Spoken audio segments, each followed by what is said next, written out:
Haya, huyo ni Sheikh Hassani Musa Kabeke ambao tupo naye hapa live kabisa mubashara kutoka ndani ya studio hizi za Radio Iqra FM. Asante wewe ambao unatuangalia muda huu siku huu hapa wa leo. Tunachozungumza naye, wewe ulikuwa ni utangulizi kuhusiana na hali ilivyo katika mkoa wetu wa Mwanza, lakini tulichomuomba aje hapa tuzungumze naye ni kuhusiana na miaka 4 ya Rais Samia Suluhu Hassan ambaye leo tarehe 19 anaanza safari ya miaka 5, ila ndio kwanza nakamilisha miaka 4 ya uongozi wake. Usiku huu hapa wa leo tunaangazia kuhusiana na yale ambayo Rais Samia Suluhu Hassan kwenye kipindi chake cha miaka 4, mtazamo wa shekhe wetu wa mkoa wa Mwanza kwenye hii miaka 4 ameona nini? Kuna nini hasa ambacho kimemvutia, kinampendeza, au kuna sehemu gani ambapo hapako sawa kuhusiana na Rais Samia Suluhu Hassan, hasa tukiangazia safari hii ya miaka 4 baraka ya uongozi. Shekhe, nirejee kwako. Nataka tujue sasa hapo kwenye miaka 4 ya Rais Samia kuna kitu gani hasa ambacho umekiona wewe ukiwa, alhamdulillah, pia nadhani kuna marais wengi umewaona kwenye kipindi cha umri wako, lakini pia kwenye nafasi mbalimbali ambazo umekuwepo kama kiongozi. Una experience ya kuona viongozi namna wanavyotenda na nini kupima hali ikoje. Nataka tuongelee kwa Rais Samia kwenye miaka hii 4. Kuna kitu gani hasa ambacho umekiona kutokea kwake? Naam. Ukizingatia pia ni mwanamke, hofu kidogo ilikuwepo kwamba rais mwanamke kwenye nchi yetu, ndio rais wa kwanza, wasiwasi pia kwamba kiongozi ni mwanamke kwenye miaka hii 4. Kwanza niseme wasiwasi ndio akili. Sahihi. Wasiwasi ndio akili. Sahihi. Na mtu halaumiwi kwa kuwa na wasiwasi. Naam. Lakini unaweza ukalaumiwa kwa kuendelea kuwa na wasiwasi. Ndio. Yani baada ya kudhihirikiwa na mambo bado ukaendelea kuwa na wasiwasi. Wewe utakuwa wendo una shida. Kwa sababu kuwa na wasiwasi, hata kuna msemo wa Kiswahili unasema kwa moga kicheko. Kwa moga kicheko. Kwa sababu wanasema unataka kuvuka barabara. Halafu umefika pale, umeangalia kulia, umeangalia kushoto. Bwana hakuna gari, lakini bado unataka kujiridhisha. Mara nyingi wewe utadumu, maisha yako yatakuwa mazuri. Sahihi. Lakini yule anayejifanya yeye mwamba akifika pale ameruka tena, kuna siku atakutana na kitu afu habari zitakuwa zingine na jina litabadilika. Kwa hiyo wasiwasi ni akili. Mimi kwanza niwashukuruni na wakati mnaniambia nije na niomba, kasa mimi nitasema nini? Mimi shekhe, na sisi tunataka mashehe. Uwanja mkubwa sana unahitaji labda wanasiasa waliobobea, lakini kajifariji mwenyewe, kajitia moyo kwa mimi ni Mtanzania. Sahihi. Ule ushekhe wangu unabaki pale pale, lakini mimi ni Mtanzania, tena raia mwema. Naam. Ambao pamoja na ushekhe na haki yale ninayaona. Sahihi, kutoa maoni yangu kama Mtanzania mwingine. Lakini ukinipa nayo nafasi ya ushekhe kama kiongozi, inanipa haki zaidi ya kutoa maoni. Naam. Kwa hiyo ukisema watu walikuwa na wasiwasi wakati rais alipoingia, Rais Samia, kwa hakika ni kweli, hasa ukanda wetu watu walikuwa na wasiwasi, lakini wasiwasi mama aliumaliza kwa ndani ya mwezi mmoja. Ndani ya mwezi mmoja tu. Ndani ya mwezi mmoja hali ikawa shwari. Na hakika kama kuna ukanda ambao sasa uko tayari kufa na mama, ni ukanda huu wa Ziwa. Na kipimo cha rais wenyewe wanasema huwa ni miezi 3, ni siku 100. Kwa ndani ya siku 100 Mama Samia alionyesha uwezo wake. Kwanza kama utarudi nyuma, rudi nyuma kwenye hutuba yake wakati anaapishwa. Kwa kweli mmefanya kitu kikubwa sana leo kumzungumzia mama. Naam. Kwa sababu siku ile alisema maneno ambayo aliwatia moyo wa Tanzania wote. Naam. Alisema, nakumbuka kama nitakuwa nimenukuu vizuri, aliyesimama hapa ni Rais wa Jamhuri ya Muungano wa Tanzania. Jinsia yake ni ya kike, lakini ni Rais wa Jamhuri ya Muungano wa Tanzania. Pale aliwatoa Watanzania wote mashaka. Kwanza kusema ile maneno inaonyesha ujasiri, alikuwa na shajaa. Na alionyesha kwamba kweli ni amiri jeshi mkuu wa majeshi ya ulinzi na usalama nchini. Kwamba yeye ni rais na mtu asimtazame kwa wanawake wake kama ambavyo mtu asimtazame mtu kwa wanaume wake. Ndio. Ndani ya Qur'ani yako maneno Mungu anasema la yaskhar qaum min qaum asa an yakuna khayran minhu. Asipatikane mtu akamdharau mtu, akamdhalilisha mtu, akamdunisha mtu, huenda akawa bora kuliko yeye. Sasa unaposema mimi kwa umri wangu, mimi sina umri mkubwa sana, lakini nashukuru Mungu kidogo nimeona utawala wa Mwalimu kidogo kabla hajamaliza, nimeona nikiwa na akili timamu, nimeona. Lakini namshukuru Mungu nimeona utawala wa Mzee Mwinyi, nimeuona. Namshukuru Mungu nimeona utawala wa Mzee Mkapa. Naam. Namshukuru Mola wangu nimeuona utawala wa Mzee Jakaya. Naam. Lakini nimeuona utawala wa Mzee Magufuli. Naam. Na sasa Mungu bado amenibakiza na shuhudia, azidi kukuweka. Na shuhudia utawala wa Mama Samia Daktari. Kwa hakika miaka hii minne unaweza ukasema ni miaka ya muujiza. Ni muujiza, yani huwezi kuamini. Wakati mwingine unakaa unatafakari, hivi ni mama huyu? Kwa sababu ili nchi itulie, kwanza ni ile hali ya je, wale wanaotenda kwenye nchi wanapata haki zao? Naam. Sisi hatujasikia kelele kwamba kuna mwaka watu wamekosa mishahara. Sahihi. Kuna mwezi wafanyakazi walikosa mishahara. Madaktari wamegoma. Madaktari wamegoma, walimu hawataki kwenda shuleni. Lakini tunachokiona ni kwamba unaona ile nia ya kila mtendaji serikalini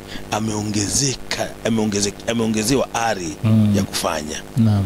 Kwa hili moja lilikuwa linawatosha Watanzania, na liliwatosha Watanzania kwamba bi mkubwa huyu, daktari huyu, rais huyu anatosha. Ndio maana nakwambia ndani ya siku 30, siku 100 zile tayari watu walijiridhisha kwa mama anatosha. Lakini kubwa zaidi ni hicho kigezo watu walichokuwa wamekiweka kwamba kama ndio kipimo. Mimi ninavyojua mara nyingi watawala wengi anapokuja mtawala atakuja na mipango yake. Sahihi. Ataonyesha hichi, ataonyesha hichi, ataonyesha hichi. Lakini imekuwa tofauti kwa mama huyu, kwa Daktari Samia Suluhu Hassan. Nashangaa, yani yeye alipoingia, japokuwa ameingia bila kupanga, makeni kadari ile iliyotokea. Sahihi. Yeye mwenyewe kama unakumbuka vizuri, siku anatangaza ule msiba, unamuona ni mtu aliyepoteza hivi, yani ameamanika kabisa. Ni kitu kilimuuma sana. Na mpaka leo nadhani huwa akikumbuka ile siku anakosa furaha. Lakini sisi tunaendelea kumtia moyo, ni kadari ya Mungu. Mama huyu bwana ndani ya muda mfupi aliwadhihirishia Watanzania kwamba anaweza, kwa sababu alihakikisha miradi yote ambayo iliyoachwa na mtangulizi wake, hakuanzisha mipya. Sahihi. Na hii sio nchini kwetu tu Tanzania. Mimi nimefanya utafiti kidogo, hata baadhi ya nchi, tena nchi zingine kubwa, kuna nchi zinakuwa ni nchi kubwa, ina miradi na kadhalika, lakini rais yule akiondoka na ule mradi umekufa. Hata achilia mbali miradi ya kujenga na nini, hata miradi ya maendeleo tu ya kusaidia, anaweza kaingia rais huyu, mkasema akiingia rais fulani kusaidia mambo haya, lakini kwa kuwa ametoka bali jambo limekufa. Tuna watu hapa wana mashirika, wana taasisi walizianzisha kwa tawala mbalimbali za baadhi ya nchi, siwezi kuzitaja. Lakini baada ya ule utawala kubadilika, ile miradi imekufa. Sahihi. Lakini Samia Suluhu Hassan, mama huyu Mwenyezi Mungu amlinde na amhifadhi, amekuwa tofauti. Utofauti wake wa kwanza ni kuhakikisha kwamba miradi ya mtangulizi wake inakamilika. Sisi watu wa Mwanza ni mashahidi. Na ili uweze kusema hata tukilirejea, tunapaswa kulirejea sana ili watu waelewe.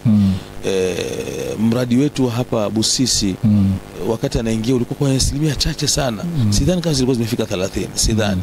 Lakini leo ni kama imekamilika. Yaani ukisema asilimia 98, 97, jambo limekwisha.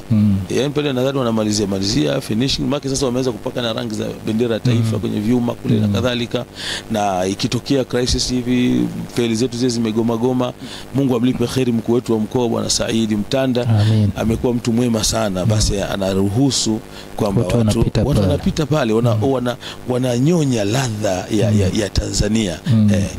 Hilo moja. Lakini tuna meli hapa. Tuna meli hapa Mwanza, mfano ni meli ambayo kama uwanja wa mpira inakwenda kumalizika. Lakini kama hilo halitoshi, sisi tunajengewa hiyo standard gauge. Tulikuwa juzi hapa kwenye shughuli na mkurugenzi wa TCRA, anatuambia wazi kwamba hii imefika asilimia 63 Kwa nadhani ndani ya muda mfupi, mwaka mmoja miwili, hapa itakuwa habari nyingine. Kama ambavyo leo watu wa Dar es Salaam wanaweza kuondoka kuja kufanya kazi Dar es Salaam, kuja kufanya kazi Dodoma, Morogoro, na akarudi zake kufanya kazi Dar es Salaam. Lakini mfano sisi watu wa Mwanza, na hapa ni wapongezi wa bunge wetu wa wilaya zetu hizi za hapa mjini. Unaona ile juhudi. Wewe toka tu nenda pita ile njia inayokwenda Buhongwa mpaka Igoma. Ukipaka pale utaona ajabu. Nimpongeze na mbunge wangu Bwana Stanislaus Mabula. Utaona kabisa kwamba mambo mazuri. Na yote hali hayafanyi mbunge pekee. Ni yeye anaomba, na mwenye kuidhinisha ni mama Daktari Samia Suluhu Hassan.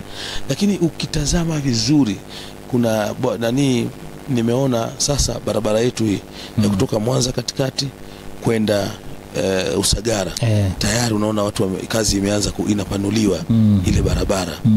Mambo haya shekhe, hayaji na hii ya kwenda Igoma, haya mambo hayaji hivi yanakuja kwa kiongozi aliye makini, ambaye amejipima, amejitathmini na kaona anaweza. Na Mwenyezi Mungu akimpenda kiongozi huwa anampa washauri wazuri. Kwa mimi nasema katika vitu ambavyo amejaliwa Mama Samia, wakati tunamzungumzia miaka yake 4 ya utawala wake, moja ya vitu aliojaliwa na Mungu ni Mungu kumpa wasaidizi wazuri. Hata kwa upande wa jimbo letu ile Ilemela tuna kazi nzuri inafanyika. Utaona kuna nia maji, tumefungiwa chombo kikubwa kabisa kwa ajili ya maji. Sasa yote haya ukiyaona yanafanyika, pia ni kwa ridhaa ya rais wa nchi kwamba kuna kitu kizuri kinafanyika. Lakini liko jambo nikwambie, ndani ya miaka hii 4 ambayo nimeliona la ajabu. Nimekwambia nimeona marais wote hao, nimesafiri. Bahati nzuri mimi pamoja niko Mwanza, na ni shekhi wa mkoa wa Mwanza, lakini mimi na familia kubwa Nzega. Nakumbuka mimi so miaka mingi, ni mwaka 90 tu hapa. Mwaka 90 unatoka Nzega saa 12 alfajiri, naingia Mwanza hapa saa 2 usiku. Nchi ilikuwa hivyo, ilifika hivyo. Ni mabadiliko haya yameleta manufaa haya. Leo sikwenda Nzega, sio safari tena. Sio safari, ni masaa 3 huko pale. Unaenda unarudi. Unakwenda unarudi. Lakini achilia mbali hiyo, Nzega nimekupa hapo. Mimi nazaliwa Ujiji, Kigoma. Yaani mzaliwa Ujiji. Ilikuwa kutoka Kigoma kuja mfano Mwanza, unaweka kabisa siku 2 au 3 njiani. Lakini leo una uwezo wa kusafiri kutoka, yani Mama Idris alivyoifungua nchi. Leo unaweza kutoka Mwanza saa 4 asubuhi, saa 12 ukaenda ukafuturu Kigoma. Sahihi. Kwa sababu barabara smooth, yani mujammal. Yote haya yamefanywa kwa kipindi hichi. Ndio maana nasema tawala hizi zote nimeziona, na kila utawala una mema na mazuri ulioyafanya.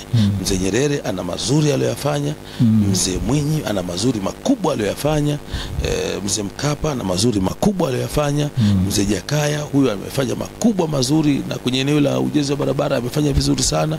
Lakini yako maeneo ambayo yalikuwa yamekwama mpaka unashangaa. Kuna watu walikuwa jihukumu kwamba labda sisi wa Tanzania kwa sababu mazuri yetu tunayaona huko. Sheikh, huwezi kuamini, unaweza kutoka Mwanza saa 7 na saa 2 usiku, saa 1 ukawaza kwa Kigoma. Barabara nzuri imejengwa kwa viwango na inafikika.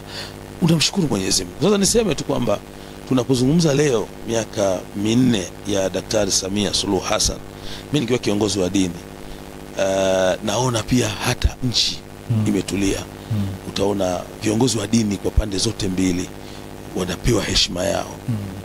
Wanapewa heshima yao. Na wewe mwenyewe ni shahidi.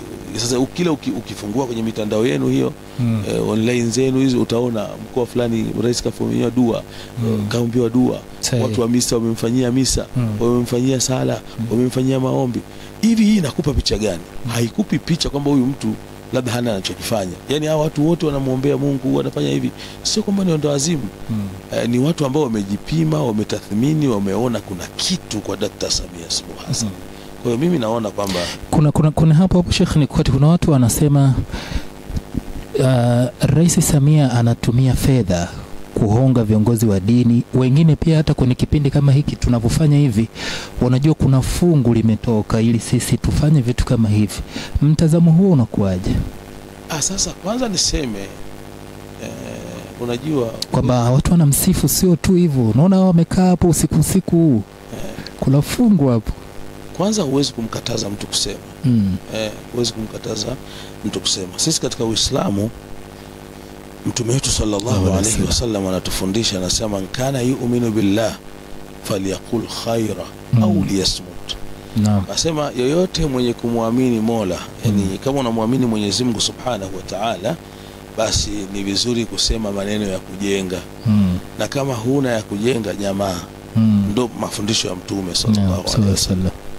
Sasa Mtume wetu sisi Waislamu anatufundisha kwamba hubbul watani minal imani. Kuipenda nchi yako ni katika imani. Yani kama kuna kitu kinachoitwa imani, ni pamoja na kuipenda nchi yako. Na haya hatuyafanyi kwa kurupuka, Sheikh, tunayafanya kwa dalili.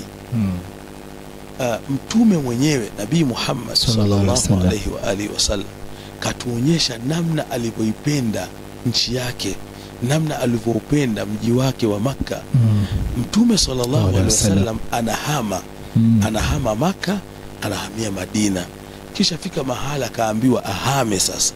Kasha kaa Madina, Makka miaka 13, uadui mkubwa, hakuna kinachosonga mbele, vurugu tupu, hasadi, kutaka kuuawa, mpaka watu wamejigrupu kwamba wanatakiwa wamuue Mtume. Mungu anamwambia sasa, hama mja wangu.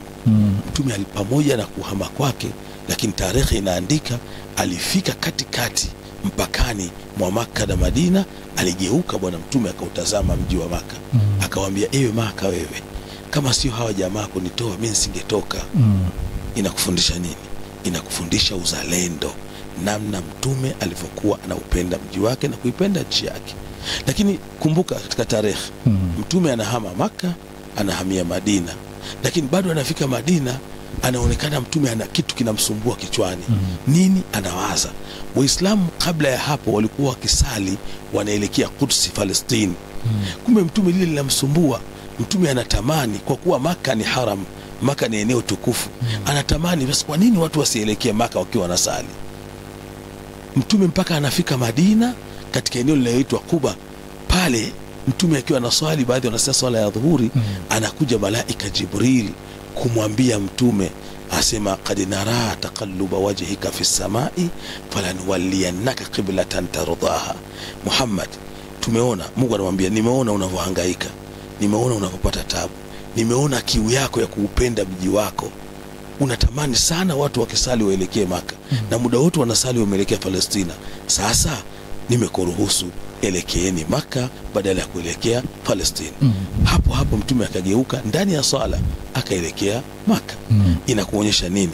Mahaba ya kuupenda mji wake. Sasa sisi kama Watanzania, sisi hatuna nchi nyingine ya kwenda. Sisi hatuna mahala pengine pa kukimbilia.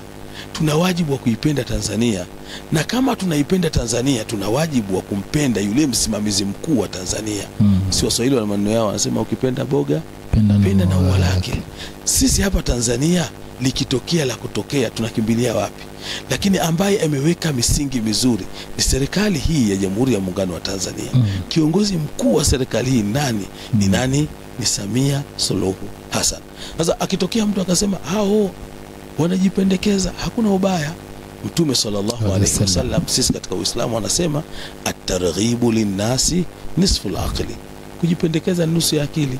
Na kama watu wataishi katika maisha ya kujipendekeza, kujishusha, kutokukubali kudhulumu wala kutokukubali kudhulumiwa, watu wakiishi katika misingi hiyo, hakuna atakayepata tabu hapa duniani. Sasa akitokea mtu akasema urongo kwamba wale wamekaa pale wamepewa pesa, wale wasingemsemea rais vizuri ila wamepewa pesa, huyu anapoteza muda wake. Na wala hakuna mtu mwenye akili timamu anaweza akaacha kusema ukweli. Yako mafundisho sisi katika Uislamu, Bwana Mtume anasema qulil haqqa walau kana murra, sema kweli japo ya uchungu. Leo Daktari Samia Suluhu Hassan ameingia madarakani, amekuta, yani anaingia tu madarakani, kakutana na kitu kinaitwa ugonjwa wa corona. Dunia nzima imefungwa, hali mbaya. Na hapo kama unakumbuka, ilikuwa hata nakumbuka hali ilivyokuwepo, ilikuwa hata kufuata zile taratibu sasa za kuchanjo ni zote zilikuwa mamnuu, zimezuiliwa. Lakini alivyoingia, kitu cha kwanza alinusuru janga la watu kufa. Huyu ni Rais Samia. Sasa mnyongeni, haki yake mpeni. Lakini unakumbuka Rais Samia ameingia madarakani kakuta sisi hata katika maeneo yetu ya ujirani hapa hayakuwa mazuri sana. Unakumbuka ilikuwa kuna mzozo mkubwa sisi na rafiki zetu wa Kenya hapa, ndugu zetu. Vyakula vikao vinazuiliwa kwenda huko na mayai, vifaranga vinachomwa. Lakini alisafiri hapa akaenda akafanya ziara maalum, na watu kwa mwanzo ile hawakumuelewa. Amefanya ziara za ukanda huu uliotuzunguka kwa kiwango kikubwa, tukawa hatujui. Kumbe alikuwa anarudisha Tanzania ile ya Julius Kambarage Nyerere, Tanzania ambayo inajihakikishia usalama wake kwa kuwa imezungukwa na watu salama. Hata katika dini, katika dini ya Kiislamu sisi tunafundishwa juu ya hakul jiwar, haki ya jirani, na namna gani uishi na jirani. Na ukitaka kuishi salama lazima jirani yako uwe naye salama. Samia amefanya kazi hiyo kwa kiasi kikubwa sana. Leo ni baridi, biashara zinaendelea. Sisi nakumbuka wakati anaingia madarakani, mtakumbuka sisi ilikuwa tumeisha kuwa katika hali fulani, hata kule kwenye Hadhrat al-Quds, yani United Nation, tulikuwa hatuhudhurii kule wakati mwingine. Nadhani ilikuwa ishapita kama miaka 3-4 hivi. Yeye alifungua ile. Kuna mambo mengi hapa katikati aliyafungua, na akaifungua nchi, na hatimaye tukarudi kukaa kwenye position yetu. Kwa ukiwa mtu una akili timamu na ukiwa una ikhlas, ukiwa una ukweli, hauwezi kutazama ni nani aliyefanya vizuri. Anayefanya vizuri utasema amefanya vizuri, na utampongeza na utamshukuru. Na hata yako maneno baba haitaki kumshukuru kwa sababu ni wajibu wake. Hapana, haya maneno hayaingii kwamba ni kodi zetu, kwamba ni kodi zetu. Sio kweli. Wakongomani wanalipa kodi, lakini barabara zao zimejengwa, umeme wanao, watawala. Shekhe anaweza kuwa mnalipa hizo kodi, mnaona ni haki yenu, na asifanye. Kule kufanya ni uaminifu mkubwa. Sasa kushukuru ni sehemu ya ibada katika Uislamu. Mtume Mungu wetu anasema wala in shakartum la azidannakum, mkinishukuru nitakuzidishia. Na kule kushukuru sio kujipendekeza.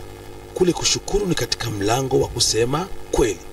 Ama habari ya kusema anatoa hela kwa hapa viongozi wa dini, kwanza ni roho mbaya tu. Na mimi nasema hii Watanzania waikatae. Ni roho mbaya. Roho mbaya kwa sababu watu wamezoea viongozi wa dini tuwe katika hali mbaya hivi. Hoyae. Ukionekana kiongozi wa dini umevaa suti vizuri, tai na nini, unatembea kwenye gari nzuri, sasa huyu kahongwa huyu. Kanunuliwa. Unajiuliza, yani huyu akili yake inamwambia kiongozi wa dini ndio mtu anatakiwa fukara, hiyo hali ya chini. Katika Uislamu sisi kiongozi wa dini shekhe ni mtu mkubwa sana. Kiongozi wa dini katika Uislamu anapaswa kuwa katika hali inayotakiwa. Sasa hii habari ya kusema amewapa hela, sasa lengo ni kumuua huyo kiongozi wa dini. Yako msemo ule katika Kiswahili, napenda kurejea ili tuweze, kwa sababu nazungumza na watu wengi. Ukitaka kumuua mbwa mpe jina baya. Yani haya maneno yanasema, kwani kuna ubaya gani rais wa nchi akasapoti baadhi ya mambo kwa viongozi wa dini, akasaidia baadhi ya vitu kwa viongozi wa dini? Leo Tanzania ina makundi mbalimbali. Rais anakutana na makundi ya kila namna, lakini hausikii kelele kundi lote likisaidiwa. Na huyu rais ni rais wa wote, ni rais wa Tanzania wote, wenye dini na wasiokuwa na dini, wa madhehebu zote. Na ndio maana tunasema Tanzania itaendelea kuwa kisiwa cha amani, kwa sababu Mungu amejalia tunapata watawala wenye kujitambua, wenye kujielewa, wenye kujua nafasi zao. Sasa zile roho mbaya za namna watu walivyokwisha wa grade viongozi wa dini, basi ni kuona kwamba viongozi wa dini ni watu wa kununuliwa. Hapana. Viongozi wa dini tena kwenye zama hizi tumepata bahati kuwa na viongozi mahiri na makini. Mfano kama sisi tulio chini ya Sheikh Abubakar bin Zubair bin Ali Bwana Dr. Mufti wa daula ya Tanzania, kwa hakika tunajitambua. Na ndio tuna kauli mbiu yetu ile inasema BAKWATA mpya, jitambue, badilika, acha mazoea. Rais kukupa heshima, rais kukutembelea, rais labda kukusaidia kwenye labda miradi. Mfano sisi BAKWATA Mwanza hapa tulisaidiwa, alipokuja hapa kutusaidia katika ujenzi wetu wa vituo vya afya. Lakini ziko taasisi zingine za dini zimesaidiwa, siwezi kuwasemea, mimi naisemea ile ya kwangu ambayo nimesaidiwa. Sasa yote haya sio kuhongwa, ni haki yetu. Lakini habari ya kusema kwamba unamshukuru wa nini? Yeye ni wajibu wake. Mungu aliyetuumba ni wajibu wake, kwa sababu yeye ndiye aliyotuumba. Lakini isome Qur'ani. Ukiwa una swali unaanza kufanyaje? Ili swala itimie, Anasema Mtume, la salata liman la yaqra'u ummul kitab. Hana swala ambaye hakusoma surati al-Fatiha. Sasa isome surati al-Fatiha utaona jinsi Mungu alipopanga mpangilio. Kwanza anasema bismillahir rahmanir rahim, kwa jina la Mwenyezi Mungu mwingi wa rehema mwenye kurehemu. Alafu kinachofuata pale ni alhamdulillahi rabbil alamin, kila sifa njema zinamstahiki Bwana wa ulimwengu. Sifa. Kwa hiyo mimi nikisimama hapa nikasifu utendaji wa rais, sijakosea. Mtiririko hata wa kimungu, tunapomwabudu Mungu tumewekea utaratibu wa kuanza kumsifu Mungu, kumtukuza Mungu. Alhamdulillahi rabbil arrahmanir rahim, anarehemu ulimwenguni bila kuchagua, atarehemu akhira siku ya kiyama kwa kuchagua. Hapa ulimwenguni hachagui anayemuasi anayemwabudu, lakini akhira atawarehemu wale tu waliofanya mema na wakaishi yale aliyoyaelekeza. Maliki yaumiddin, wewe Mungu, wewe ndio mfalme wa siku ya malipo. Muona zote hizi ni sifa anasifiwa Mungu. Alafu ndio unakwenda unamthibitishia Mungu, iyyaka, wewe Mungu wako wewe tunaabudu, wa iyyaka, wewe ni Mungu ndio tunakutaka msaada.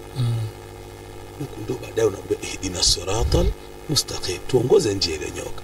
Mungu mwenyewe aliyetuumba ni haki yake kutupa afya, kutupa msaada, lakini ameweka utaratibu, na hata usipomwomba atakupa, na hata usipomwomba anakupa. Lakini amesema ukisimama kuniswali anza kunisifu.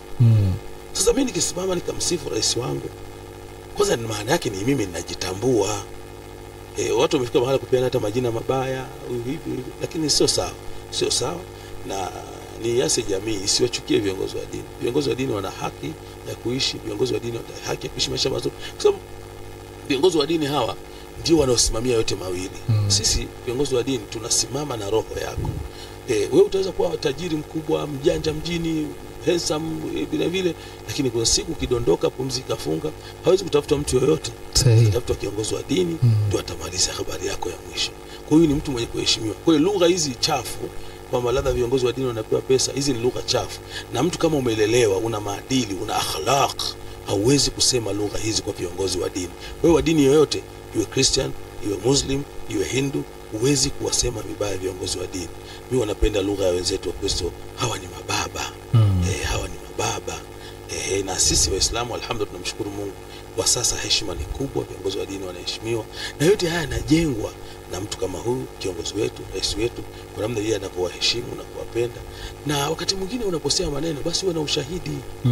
Mfano kama umetoa mfano, umekaa hapa tunazungumza leo, tunazungumzia jambo kubwa, tunazungumzia jambo la miaka 4 toka rais wetu ameingia mamlakani.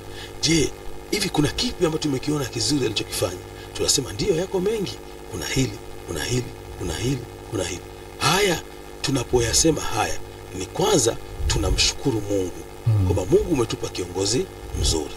Lakini pili tunamshukuru yeye na kumtia moyo kwamba atambue kwamba jamii yake anayoiongoza inatambua mazuri anayoyafanya. Na bahati nzuri sasa ni rais ambaye hata watu wakisema anasikiliza. Rais Samia ameingia madarakani, kuna baadhi ya wanasiasa wako vizuizini, yeye kawatoa. Nakumbuka akaingia madarakani, wako na baadhi ya wanasiasa wamekimbia nchi, yeye kafanya jitihada wamerudi nchini. Ameingia madarakani, kuna baadhi ya wanasiasa wanadai stahiki zao. Alipoingia akasema stahiki zenu ni haki yenu. Sasa mtu anayefanya yote haya mnaachaje kumshukuru? Anasema Mtume sallallahu alaihi wasallam, sisi Waislamu tunafundishwa, bwana Mtume anasema ataakum maarufa, yoyote yule anayekuleteeni jambo jema. Yani mtu atakayekuleteeni jambo jema, mafundisho ya Uislamu yanataka fakafi umlipe. Mfano kwa mema aliyotufanyia Samia kwa muda huu sisi kama Watanzania, kwanza anachukua urais katika kipindi kigumu. Anachukua urais bila maandalizi, hakujiandaa kwamba sana kuwa rais. Hapo urais umetokea. Hii ni kadari kuu ya Mungu. Lakini anaupokea ule urais, lakini anaingia, anafanya adala, anafanya uadilifu. Miradi aliyoikuta ya mwenzi wake alioondoka anaisimamia, anakwenda nayo, anaikimbiza. Lakini wakati huo hakuna mfanyakazi anakosa mshahara wake. Wakati huo nchi imetulia, iko kwenye amani, iko kwenye utulivu, imesimama barabara. Haya yote ni mema. Unaona barabara zinajengwa sasa hivi nchini Tanzania, ukenda mahala popote kuna wakandarasi. Nilikuwa Dar es Salaam juzi, mji ule umefumuliwa. Maana yake baada ya muda mfupi Tanzania itakuwa na ramani nyingine. No. Ukienda Dar es Salaam leo mji umefumuliwa, ukija Mwanza mji umefumuliwa, ukenda Mbeya, ukenda Arusha, unaona kabisa kuna kitu kinafanyika, na baada ya muda mfupi tutakuwa na Tanzania yenye picha nyingine. Sasa mtu aliyofanya makubwa yote haya msimshukuru. Ukimshukuru uitwe chawa, ukimshukuru uitwe hivi, upewe majina yale anajipendekeza. Yako maneno mazuri ya Imam Shafi'i. Imam Shafi'i ana maneno katika kuwazungumza Alibeti, watu wa nyumba ya Mtume sallallahu alaihi wasallam. Anasema nyinyi Alibeti, nyinyi watu wa nyumba ya Mtume, mimi kuwapenda nyinyi hubukum fardhu, yani kuwapenda kwangu ni jambo la lazima. Na ikiwa kuwapendeni nyinyi Alibeti, watu wa nyumba ya Mtume, ni jambo litalokuwa baya linaloleta madhambi, basi kwa dhambi hiyo mimi siwezi kutubu. Maana alifika mbali. Na mimi niseme kwamba ikiwa kusema mazuri ya Mheshimiwa Rais anayoyafanya, mazuri ya serikali anayoiongoza, sisi tuko mikoani huko tunaona wawakilishi wake, wakuu wa mikoa, mfano sisi Mwanza hapa wakuu wetu wa mkoa, wakuu wetu wa wilaya, lakini viongozi wenzie kwenye chama chake anachotawala, yani kinachosimamia nchi, Chama cha Mapinduzi na kadhalika, unaona wote wana heshima na viongozi wa dini, wana heshima na watu, wanashuka kwa watu, wanawasaidia watu. Yote haya ni mambo mema, lazima tuyatambue kuwa ni mema, na ukiyatambua hii sio dhambi, na kama ikiwa ni dhambi, basi dhambi hiyo hatuwezi kutubu. Naam. Haya, kwa wewe ambaye unatutazama muda huu, usiku huu hapa wa leo, tunamalizia hapa, usichoke kututazama. Tunaye Sheikh Hassan Musa Kabeke, huyu ni Sheikh wa mkoa wa Mwanza. Tumemwomba leo aje hapa atupe mtazamo wake kuhusiana na miaka 4 ya Rais Samia Suluhu Hassan. Kipi ambacho amekiona akiwa kama kiongozi wetu, na tunaamini pia ana jicho la kipekee la kiroho ambalo anaweza akaliona na akatuambia, na sisi tukapata vitu ambavyo kwenye akili zetu vikaingia na tukaona kwamba kuna kitu cha msingi na cha maana. Tunaelekea mwishoni kumaliza. Sheikh, nimalizie kwako. Rais Samia kwenye miaka 4 tumeona amepokea mituzo nyingi zimetoka pia nje huko, zingine pia zimetoka ndani. Kuna tuzo zingine ni kubwa za kimataifa kabisa.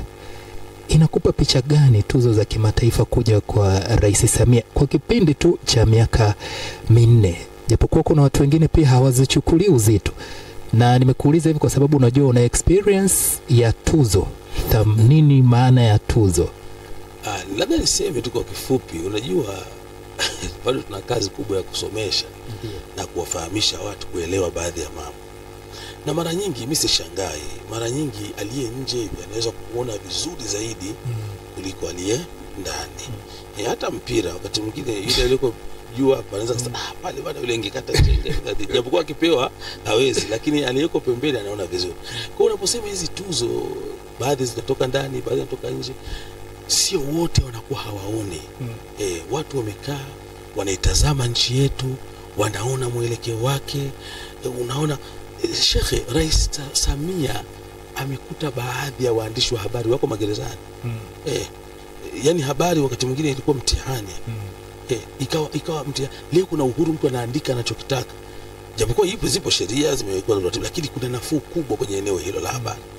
Lakini sikwambii Rais Samia amekuta ajira kama ajira hakuna. Miaka zaidi ya 3-4 watu hawajaajiriwa. Hakuna ajira mpya. Rais Samia leo ajira zinatoka. Sahihi.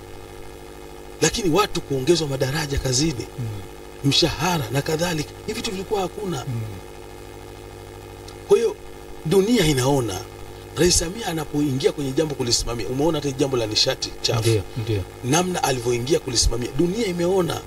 Kwa hiyo wakati watu wengine hawataki kuona, sisi katika Uislamu tuna mwanazuoni mkubwa anaitwa Muhammad al-Busiri.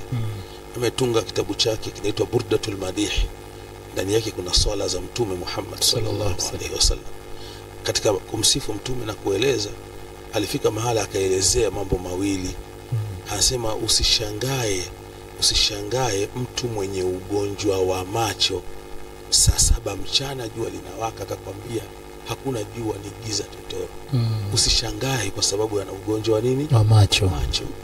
Lakini usishangae mtu mwenye malaria ukampa chungu akakwambia mbona chungu? Huwezi kumshangaa kwa sababu anaumwa. Lakini nimefurahi, nimekuwa kisa kimoja, wanasema Usukumani kuna ile zinaitwa ndoolo, wanasema ni ile choko. Wanasema zile wakati mwingine Wasukuma wameziita hivyo kwa maana inaweza zikapikwa, lakini wakati unakula lazima itapatikana hata moja itakuwa haikuiva. Sasa hatuwezi kuamaliza hawa kina ndoolo wa hivyo wote. Kwa hiyo huwezi kuwalazimisha watambue Samia anafanya kazi watu wote. Hiyo hali ya kupendwa na watu wote hata Mungu akuipata. Katika Uislamu sisi tuna historia inasema Nabii Musa anaitwa Kalimullah. Ndio mtume pekee aliweza kuongea na Mungu hivi kwa kubadilishana maneno. Tunamuita Kalimullah. Mtu aliyezungumza na Mungu, Nabii Musa. Siku moja Nabii Musa alimfuata Mungu akamwambia, Rabbi, naomba nipendwe na watu wote. Mungu akamwambia Musa, umeomba jambo kubwa. Jambo hilo uliloomba hata mimi niliyekuumba sijalipata hilo. Kwani wewe hujui kama kuna watu acha kunipenda? Wako wanaosema sipo. Wakati wanaomba upendwe, lakini kuna watu wanasema mimi sipo kabisa. Kwa hiyo kupendwa na watu, kupendwa na watu wote ni jambo muhali. Ni vile wasema ridha an-nas ghayatu la tudrak. Ni vile wewe unapotaka niwaridhishe watu wote, ridha an-nas ghayatu la tudrak. Kuwaridhisha watu wote, ukawaridhisha ni jambo ambalo haliwezekani. Almuhimu ni kwamba rais anapopata hizi tuzo, mimi huwa naamini sio tuzo zake. Na yeye nimemsikia zaidi ya mara moja. Zaidi ya mara moja anasema tuzo hizi ni kwenu nyinyi wa Tanzania, ni kwa heshima yenu. Ngoja nikupe kitu kimoja ambacho ni tofauti. Unampima Rais Samia. Unajua sasa hivi kodi ya Tanzania haikusanywi kwa tume, kwa kamati zile za kimkakati. Sasa hivi wafanyabiashara wameitikia kulipa kodi kwa sababu imefika mahala kodi ni mazungumzo. Wanaitwa, wanakaa mezani, watu wanalipa. Kwa kifupi unaona ni rais ambaye ameenda na akili za watu, amewasoma watu, amefanya yale ambayo watu wanayataka, wanayaridhia. Unaona hali ni shwari, hali ni tulivu. Jambo la muhimu kwa sisi wananchi, wakati tunampata rais wa aina hii, basi na sisi tutende vizuri. Wakati rais ametupa uhuru huo, na sisi tufanye vizuri. Furaha yake ni kuomba wakati anatupa uhuru huo, wakati anaendelea kuzisimamia zile sheria kwa mujibu wa sheria za nchi, na sisi basi tuwe watiifu kwenye sheria na tufanye yale ambayo yataipa heshima nchi yetu. Na hapa niseme mfano kuna kitu muhimu sana.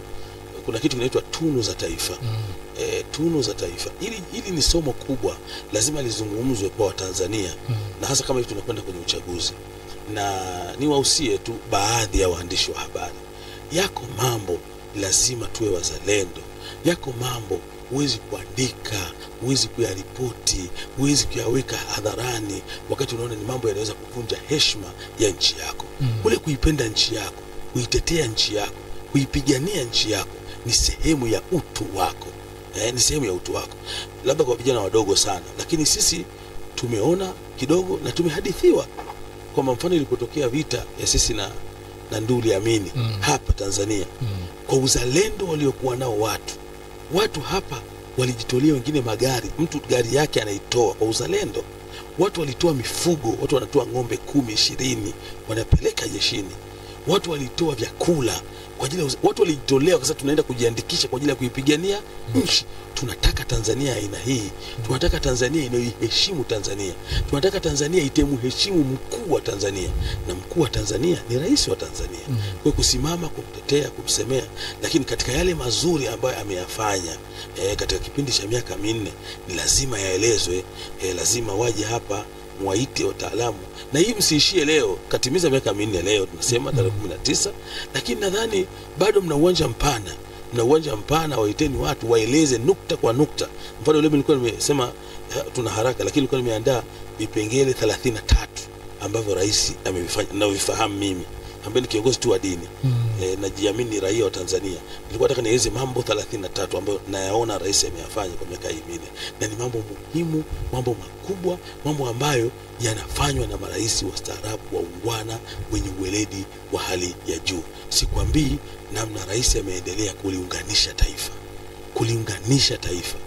Leo taifa letu limeungana, halina mmomonyoko, halina mwanya. Leo rais, mtu anaweza kusimama akamwadhiri. Anaweza kufanya kitu ambacho anaamini rais akisema litakuwa, lakini rais amenyamaza kimya. Anasema mpeni muda, mwacheni aseme. Unampata wapi rais wa namna hii? Tuna wajibu katika miaka hii 4 kumuelezea, na ninawashukuru kwa kipindi kama hichi, lakini msiishie leo. Elezeni mazuri aliyofanya rais, kwa sababu huo ndio Tanzania halisi. Tukimalizia hapo Sheikh, Rais Samia kwenye miaka 4 kuna shule zimejengwa, shule za ghorofa za sekondari huko. Nilikuwa nafuatilia, naangalia kuna vituo vingi vya afya vya kisasa, kuna vifaa tiba vya kisasa vingi kwenye hospitali zetu kubwa na hizi ndogo ndogo. Kuna mambo mengi ambayo kwenye miaka 4 hiyo amefanya Rais wa Jamhuri ya Muungano wa Tanzania Dr. Samia Suluhu Hassan kwenye kipindi chake cha miaka 4. Kama Sheikh, nataka kwa niaba ya Watanzania, lakini pia kama kiongozi wetu wa kiroho na kimwili, mpe neno la faraja Rais Samia, kwa sababu ukizingatia pia ni binadamu. Sio kwamba hasikii, kuna mambo anasikia, kuna mambo anamkatisha tamaa. Hivyo ndivyo binadamu tulivyo. Kiongozi wa dini, sema naye usiku huu hapa pia wa leo, ukimpa neno la faraja. Labda mimi niseme kwa kifupi sana kwamba kwanza, kama nilivyosema toka mwanzo, kusemwa ni sehemu ya maisha ya kuwatumikia watu.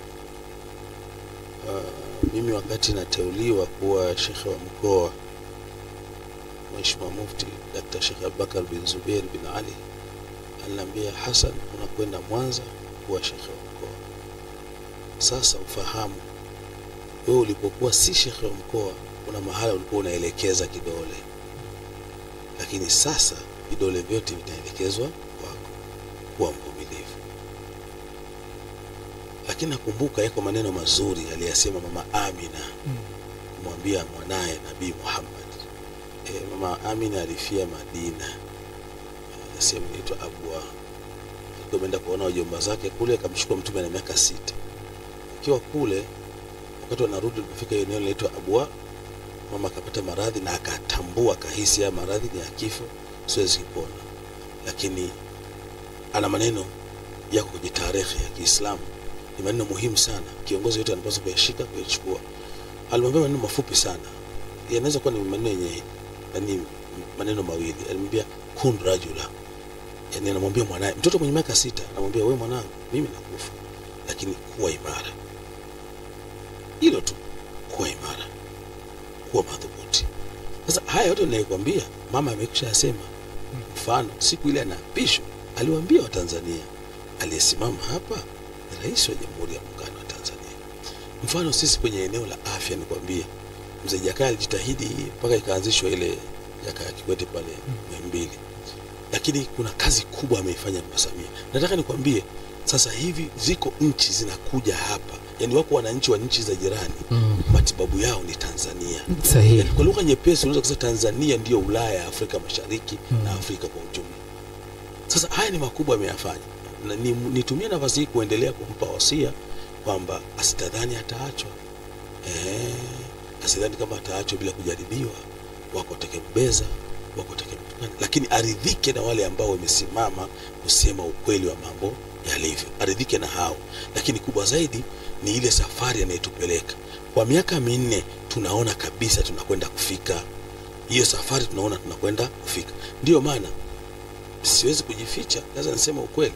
Kwa matendo haya mazuri, kwa mazuri ya aina hii, mimi niko tayari kuambia watu tunamtaka mama tena. Kwa maana gani? Kwa sababu uwezo ni mkubwa ameuonyesha, na hata wale walikuwa wanasema ni mwanamke hawezi afanye hivi, wote wametaadabu, na unaona kila mtu anasaluti, kila mtu anasema mitano tena. Ni kwa sababu wanaona uwezo mkubwa mama ulionao. Kwa hiyo wasia wangu kama walionitaka niseme, ni muombe tu kwamba uongozi una mtihani yake, una machungu yake, na kwa muda wote uongozi hauna raha wala hauna furaha. Wakati mwingine wewe unaumia ili wengine wanufaike, wewe unajinyima ili wengine wanufaike, wewe hulali usiku ili wengine wanufaika. Ninazo taarifa hapa, kulitokea kelele hapa, bandari. Leo sote ni mashahidi. Kwa taarifa tu ya awali tumeambiwa sasa nchi yetu inapata pesa nyingi kupitia bandari. Sasa mama angetikisika kipindi kile, akarudi nyuma, akaogopa, hii neema tungekuwa nayo? Jawabu ni kwamba tungekuwa hatuna. Kwa yeye mwenyewe kwanza nimefurahi, nilipata kumsikia Mufti kisa hichi, na yeye alikirudia nilipata ukisikia kisa cha chura. Yeye azibe masikio, achape kazi, tuendelee kusonga mbele na tumuombe Mwenyezi Mungu atufikishe. Huu ni mwaka wa uchaguzi, tupite kwa amani. Mama Rutena atushikie nafasi hii, atusaidie kutupeleka hapo ambapo tunaona tunaweza kufika na kutakuwa na kheri zaidi kwetu. Kama una lolote la kumalizia, ndo tunamalizia kipindi chetu. Kabla sijakupa nafasi ya kumwombea pia rais dua usiku huu wa leo. Sina mengi zaidi ya kusema tu kwamba sisi wana Mwanza, wana kanda ya Ziwa, kwa mazuri haya aliyotufanyia Mama Samia kwa miaka yake 4, tuna wajibu kuwa waja wenye shukrani. Na sisi katika Uislamu pia kwa maneno Mungu wetu anasema al-jazaa'ul ihsan illa al-ihsan, malipo ya wema ni wema, hayawi malipo ya wema ila wema. Sasa katutangulia kutufanyia wema. Kwa lugha nyepesi, mama sisi hatumdai, kwa sababu yeye katangulia kutufanyia wema. Tuna wajibu sisi wa kurejesha wema. Tumombe Mwenyezi Mungu amwezeshe, Mungu amjalie, Mungu ambarikie. Tunaamini kwamba kwa mema aliyoyafanya wana Mwanza, wana kanda ya Ziwa, wa Tanzania kwa ujumla wataendelea kumuunga mkono na wataendelea kumsapoti na wataendelea kumwombea. Nikushukuru sana Sheikh. Asante sana. Haya, huyo ni Sheikh Hassan Musa Kabeke. Tunaomba ili akapumzike kwa sababu ya majukumu. Ni Sheikh wa mkoa wa Mwanza, lakini tutamani pia kuendelea kuzungumza naye ili kujua vitu vingi kumhusu Rais Samia Suluhu Hassan, rais wa Jamhuri ya Muungano wa Tanzania.